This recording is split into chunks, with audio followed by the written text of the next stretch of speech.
Selamat pagi Bapak Ibu Saudara, saudari yang terkasih dalam nama Tuhan Kristus. Selamat tahun baru. Kita bersuka cita karena Tuhan masih memberi kesempatan kita di tahun yang baru ini untuk bersama-sama belajar kebenaran firman Tuhan melalui sekolah minggu. Hari ini kita sudah masuk di dalam triwulan yang pertama, buku baru kita dengan judul Murid Kristus Menyangkal Dirinya. Ya, kita akan belajar bersama-sama 13 pelajaran dari tema besar Murid Kristus Menyangkal Dirinya. Sebelum kita melanjutkan sekolah minggu kita pada pagi hari ini, mari kita akan berdoa bersama-sama. Bapa yang baik, terima kasih untuk kasih setia Tuhan yang Tuhan limpahkan di dalam kehidupan kami, sehingga pada hari ini kami boleh bersama-sama kembali belajar kebenaran firman Tuhan melalui sekolah minggu online. Kami mengucap syukur Tuhan memberkati sepanjang tahun 2021 kemarin, dan saat ini Engkau masih memberi kesempatan bagi kami untuk terus boleh belajar dan setia bersama-sama mengikuti sekolah minggu meskipun masih secara online. Bila Tuhan akan memberi pengertian bagi setiap kami supaya kami boleh mengerti dan memahami setiap firman Tuhan yang kami pelajari di pagi hari ini. Terima kasih Bapak. Kami serahkan sekolah minggu kami di tangan kuasa-Mu. Engkau memimpin, menolong, dan memberkati kami. Di dalam nama Tuhan Yesus Kristus kami sudah berdoa dan mengucap syukur. Amin. Kita masuk di dalam pelajaran pertama dari triwulan yang pertama tahun ini, yang berjudul Murid yang Siap Menyangkal Dirinya. Dari Matius pasal 16 ayat 21 sampai yang ke-28. Matius pasal 16 ayat 21 sampai yang ke-28. Demikian bunyi firman Tuhan. Pemberitahuan pertama tentang penderitaan Yesus dan syarat-syarat mengikuti Dia. Sejak waktu itu Yesus mulai menyatakan kepada murid-muridnya bahwa Ia harus pergi ke Yerusalem dan menanggung banyak penderitaan dari pihak tua-tua, imam-imam kepala dan ahli-ahli Taurat, lalu dibunuh dan dibangkitkan pada hari ketiga.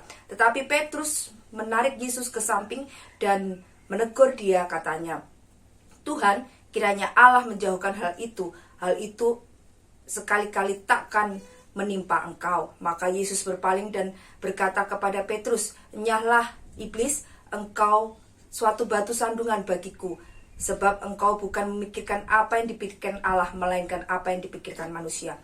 Lalu Yesus berkata kepada murid-muridnya, "Setiap orang yang mau mengikut aku harus menyangkal dirinya, memikul salibnya, dan mengikut aku.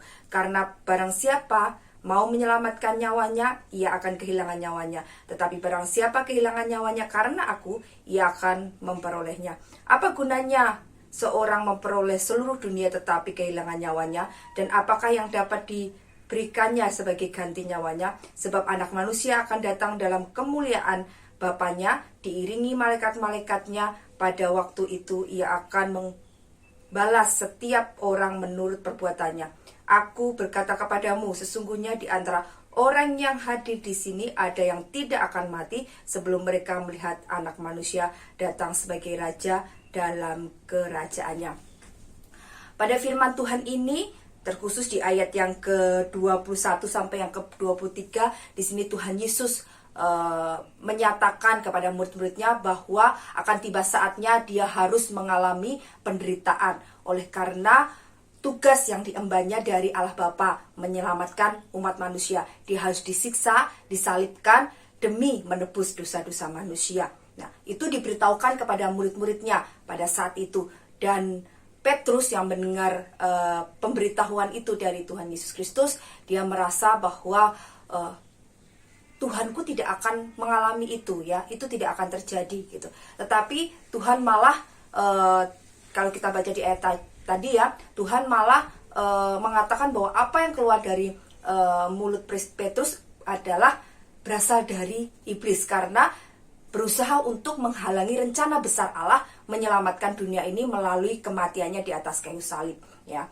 Dan setelah Tuhan Yesus menyatakan dan memberitahukan tentang penderitaan yang harus dialami, Tuhan Yesus pun memperingatkan kepada murid-muridnya bahwa ketika seseorang yang harus mengikut Dia harus menyangkal dirinya, memikul salibnya, ya. Dalam artian menyangkal diri adalah hidup sesuai dengan kehendak Allah, bukan atas keinginannya sendiri, seperti apa yang dialami oleh Tuhan Yesus Kristus, ya.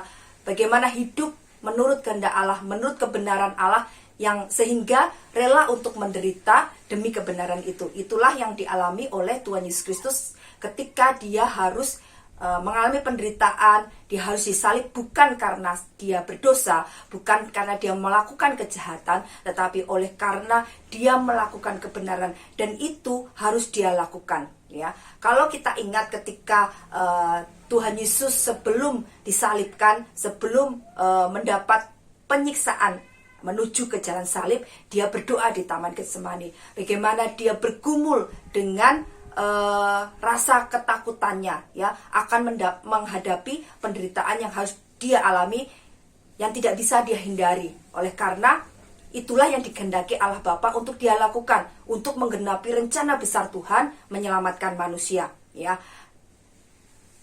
Oleh karena itu Tuhan Yesus berdoa, ya, berdoa. Kalau Bapak Ibu Saudara ingat bahwa kalau boleh biarlah cawan ini lalu daripadaku, tetapi bukan kehendakku yang jadi, tetapi kehendak Bapa saja yang jadi. Oleh karena itu dia sadar bahwa dia tidak bisa menghindari cawan ini. Dia harus melalui serangkaian peristiwa penderitaan dan penyalipan demi terwujudnya rencana Allah yang besar untuk manusia, yaitu menyatakan kasih-Nya kepada manusia melalui penebusan dosa yang harus diemban oleh Tuhan Yesus Kristus, yang harus dilakukan oleh Tuhan Yesus sehingga umat manusia diselamatkan dari dosa-dosanya. Nah, dari teladan yang dia lakukan ketika dia bergumul, keputusan apa yang harus dia ambil, ya, apakah mementingkan kepentingannya sendiri, ya.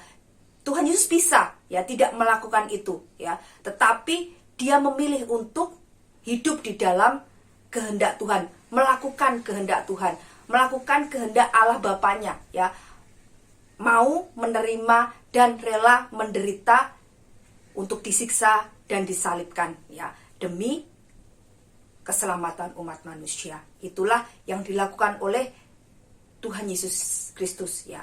Dia rela menyangkal dirinya, apa yang dia maui, apa yang dia inginkan, dia lepaskan semuanya. Apa yang seharusnya bisa dia lakukan untuk membela diri, untuk tidak melakukan semuanya itu, dia lepaskan semuanya. Dia ganti dengan tunduk dan taat kepada kehendak Bapanya, dengan melakukan setiap apa yang telah Tuhan rencanakan, telah Tuhan rancangkan untuk dia lakukan.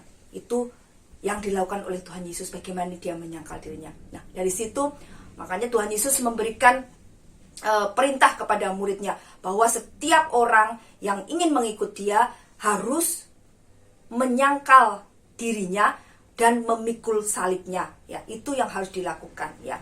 Menyangkal diri adalah bagaimana kita tidak menuruti apa yang kita inginkan, ya, tetapi lebih mendengar kepada Tuhan, melakukan apa yang Tuhan kehendaki di dalam kehidupan kita. Meskipun itu sulit, meskipun itu membawa penderitaan di dalam kehidupan kita, ya. Ketika kita melakukan kebenaran, ketika kita melakukan firman Tuhan, kita menghadapi berbagai macam persoalan. Tetapi itulah yang harus kita lakukan. Bagaimana kita menyangkal diri kita, ya. Tidak mementingkan keegoan kita, tidak mementingkan diri kita sendiri, tetapi bagaimana kita mau mendengar Allah, bagaimana kita mau mendengar Tuhan untuk melakukan setiap yang Tuhan inginkan untuk kita lakukan. Itulah menyangkal diri. Dan bagaimana kita memikul salib kita, ya. Memikul salib dalam artian bahwa kita menderita oleh karena kita melakukan kebenaran. Kita menderita oleh karena kita melakukan firman Tuhan. Kita menderita oleh karena pengabaran Injil yang kita lakukan, ya. Kadangkala banyak salah kaprah yang terjadi, ya, ketika seseorang mengalami penderitaan oleh karena dia mungkin tidak disukai orang, bukan karena Injil, tetapi mungkin karena sikapnya yang melukai orang, atau ada yang merasa menderita oleh karena sakit penyakit, atau menderita oleh karena perbuatan-perbuatan yang dia lakukan dan menghasilkan sesuatu yang membuat dirinya menderita, dan mengatakan bahwa inilah salib yang harus saya tanggung. Benarkah itu? Ya. Kalau kita belajar dari firman Tuhan, tidak benar, ya. Dalam artian bahwa salib yang kita tanggung adalah penderitaan yang harus kita lalui ketika kita taat kepada Tuhan, ketika kita hidup di dalam kebenaran Tuhan, ketika kita mengabarkan Injil dan kita tidak disukai orang, dibenci orang, itulah salib yang harus kita tanggung ya.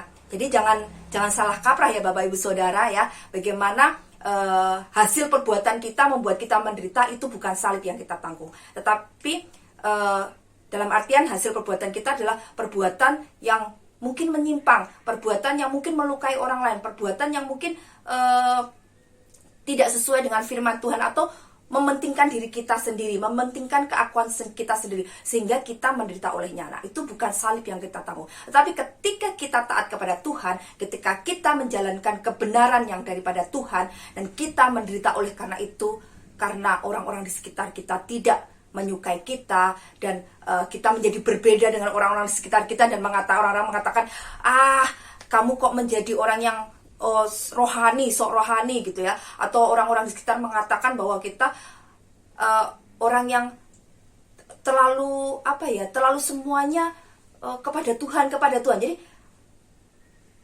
orang-orang merasa bahwa kita menjadi orang yang tidak mereka sukai gitu ya, oleh karena apa kebenaran yang kita lakukan, oleh karena firman Tuhan yang kita lakukan, oleh karena Injil, kabar Injil yang kita beritakan kepada mereka ya. Nah, itu baru dikatakan bahwa salib kita yang harus kita tanggung. Bagaimana kita saat kita melayani Tuhan, orang-orang di sekitar kita mencibir kita, bagaimana kita setia kepada Tuhan, tapi mengatakan bahwa kamu sok suci, sok rohani, apa-apa ke gereja, apa-apa ke Tuhan. Nah, itu adalah salib yang harus kita tanggung. Bagaimana kita bisa menyatakan kasih Allah di dalam kehidupan kita kepada mereka yang membenci kita, dan kita tetap setia kepada Tuhan. Itulah salib yang harus kita tanggung, seperti apa yang telah Tuhan tanggung di dalam kehidupannya, yaitu Tuhan Yesus Kristus ya. Bagaimana dia harus menanggung salibnya, padahal dia tidak melakukan dosa, dia tidak melakukan kesalahan, tetapi dia harus dihukum, disiksa, disalib oleh karena dia melakukan kebenaran, oleh karena dia taat kepada Allah Bapaknya. Bapak Ibu Saudara, dari pelajaran hari ini kita belajar bahwa kita sebagai anak-anak Tuhan, Tuhan memerintahkan ya, menyangkal diri bukan menyangkal diri bukan suatu pilihan ya. Kalau kita lihat di ayat yang ke-24 tadi, Tuhan Yesus mengatakan, lalu Yesus berkata kepada murid-muridnya, setiap orang yang mau mengikut aku, ia harus menyangkal dirinya, memikul salibnya, dan mengikut aku. Ada kata harus. Berarti harus itu bukan suatu pilihan ya, bukan suatu pilihan. Jadi saya mengikut Yesus tapi saya nggak mau menyangkal diri gitu. Bukan ya, tetapi Tuhan Yesus memerintahkan bahwa setiap orang yang mengikut dia harus menyangkal dirinya. Jadi ini bukan suatu pilihan, menyangkal diri bukan suatu pilihan, tetapi sesuatu yang harus kita lakukan ya. Susah ya, memang susah, tidak gampang ya. Saya dari hari ke hari juga terus belajar untuk menyangkal diri saya, dalam artian berusaha untuk mendengar firman Tuhan dan mentaatinya. Bagaimana melakukannya di dalam kehidupan saya ya. Gampang? Tidak gampang, tetapi mari kita serahkan kepada Tuhan. Ada Roh Kudus yang diberikan Tuhan di dalam kehidupan kita, yang menolong kita untuk bisa melakukan apa yang Tuhan perintahkan di dalam kehidupan kita. Salah satunya adalah kita harus menyangkal diri kita ya. Tuhan tidak akan membiarkan kita berjalan sendirian untuk melakukan sesuatu hal yang mungkin tidak bisa kita lalui. Tetapi Tuhan akan memberikan penolong. Dia berjanji, dia memberikan penolong di dalam kehidupan kita, yaitu Roh Kudus yang akan menolong kita melalui setiap hal di dalam kehidupan ini. Terutama ketika kita mengalami kesulitan untuk melakukan semua perintah Tuhan ya. Kita manusia, kita orang yang lemah, tetapi oleh Roh Kudus yang ada di dalam kehidupan kita, kita dimampukan untuk bisa melakukan apa yang Tuhan perintahkan. Jika kita mau sungguh-sungguh berserah kepada Tuhan, kita mau bersungguh-sungguh berserah kepada pimpinan Roh Kudus, maka Roh Kudus yang akan memampukan kita ya. Dan itu tidak terjadi seketika itu ya, seperti kita membalik telapak tangan kita. Itu tidak terjadi seperti itu. Tetapi setiap anak Tuhan diproses melalui proses yang panjang ya, melalui kesulitan hidup, melalui perjuangan iman kita, melalui orang-orang di sekitar kita, bagaimana kita melalui semuanya itu, itulah memproses kita sehingga kita terus belajar dan belajar untuk menyangkal diri kita.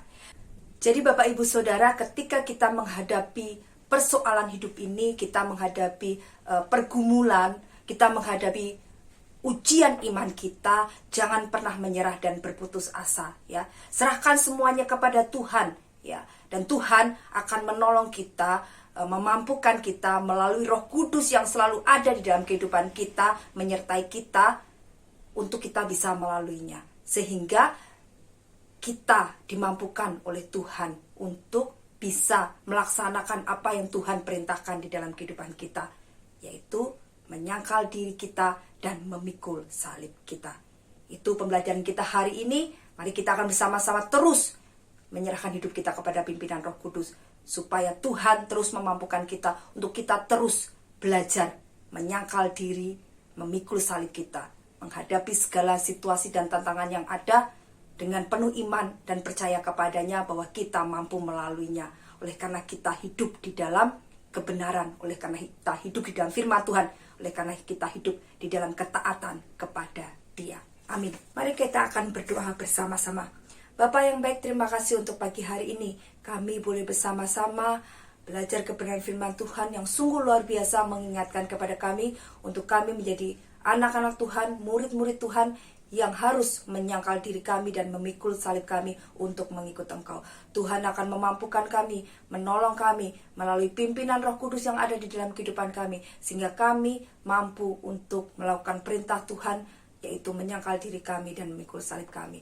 Terima kasih Tuhan Yesus untuk setiap hal yang Kau limpahkan di dalam kehidupan kami. Kami percaya Tuhan tidak pernah meninggalkan kami, tapi senantiasa beserta dalam kehidupan kami. Pakai kami Tuhan untuk menjadi berkat kesaksian bagi orang-orang di sekitar kami, sehingga mereka semuanya boleh menerima kasih Kristus, boleh menerima berita keselamatan di dalam kehidupan mereka dari apa yang kami saksikan, apa yang kami perbuat dan katakan. Terima kasih Tuhan, terima kasih. Ampuni segala dosa dan kesalahan kami ketika kami menjadi anak-anak Tuhan yang hanya mementingkan diri kami sendiri tanpa mendengar apa yang Tuhan inginkan di dalam kehidupan kami. Tapi ajarkan kami untuk terus dengar-dengaran akan firman Tuhan. Terima kasih Bapa, di dalam nama Tuhan Yesus Kristus kami sudah berdoa dan mengucap syukur. Amin. Selamat pagi, Tuhan Yesus memberkati kita semua.